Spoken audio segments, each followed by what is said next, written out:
we're checking out the city of St. Augustine. It's the oldest city in the United States. It was established in 1565, and I'm telling you, that's old.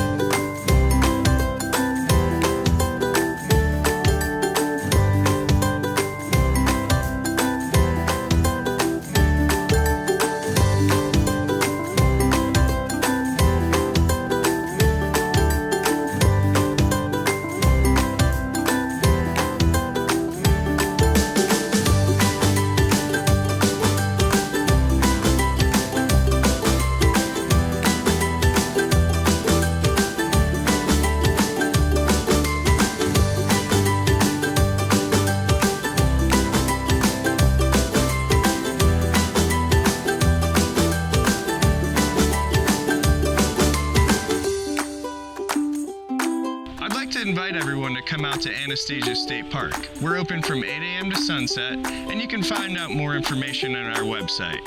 Until then, let's take it outside.